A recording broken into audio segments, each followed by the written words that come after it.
In his early days of the second term, President Donald Trump has undertaken actions that align with the objectives of Project 2025, a conservative blueprint developed by the Heritage Foundation. Some of these actions have drawn comparisons to strategies outlined in Adolf Hitler's Mein Kampf, particularly in terms of consolidating power and reshaping government institutions.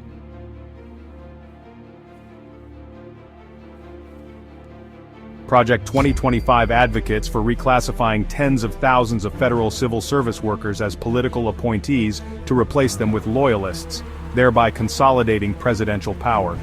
This mirrors strategies discussed in Mein Kampf, where Hitler emphasized the importance of centralizing authority and ensuring loyalty within government structures. Trump's recent actions, such as reinstating Schedule F to facilitate the replacement of federal employees with those loyal to his administration, align with these objectives.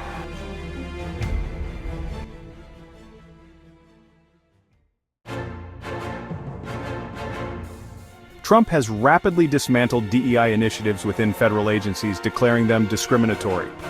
This move has led to the removal of such programs and placed many black and brown federal employees on paid administrative leave. Critics argue this signals a regression to a meritocracy based solely on skills, potentially undoing decades of progress in reducing hiring biases. In collaboration with Elon Musk, Trump has initiated an aggressive reorganization of the federal government. Musk has deployed engineers from his companies into various federal agencies to reduce expenses and oversee critical systems, leading to significant controversy and operational disruptions. Funding for certain agencies has been frozen and entities like USAID are undergoing dismantlement.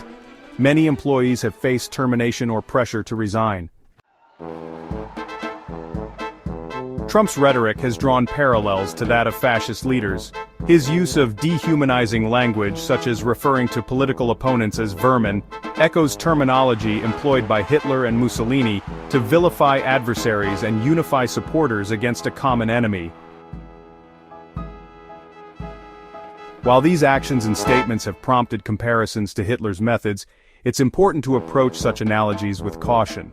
The historical contexts differ significantly, and not all scholars agree on the appropriateness of these comparisons. Nonetheless, the concerns raised highlight the importance of vigilance in preserving democratic norms and institutions. We the people are not without power.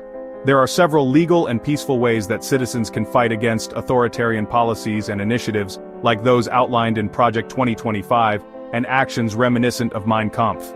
Here's how you can take action effectively. Register to vote and ensure others do the same.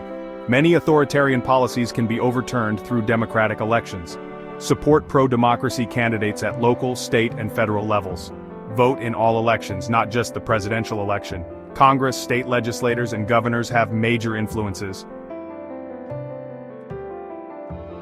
Support legal groups that challenge authoritarian policies in court, such as the American Civil Liberties Union, Brennan Center for Justice, NAACP Legal Defense Fund, and Southern Poverty Law Center. Stay informed on lawsuits against unconstitutional actions. Many of Trump's policies can be blocked or delayed through legal battles.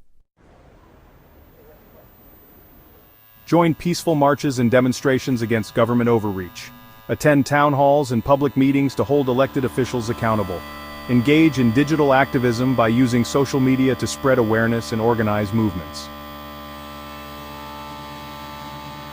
History shows that authoritarianism thrives when people assume it can't happen here. The best defense is awareness, resistance, and collective action. Nazi Germany fell after World War II, but could have been stopped earlier if Germans resisted Hitler's rise. Jim Crow laws were overturned through civil rights activism and mass protests. South African apartheid ended through global pressure and grassroots resistance. Trump's attempts to overturn the 2020 election failed because judges, officials, and citizens resisted. The price of freedom is eternal vigilance. If you want to protect democracy, you have to fight for it every day. Stay informed, stay engaged, and don't be afraid to challenge rising authoritarianism.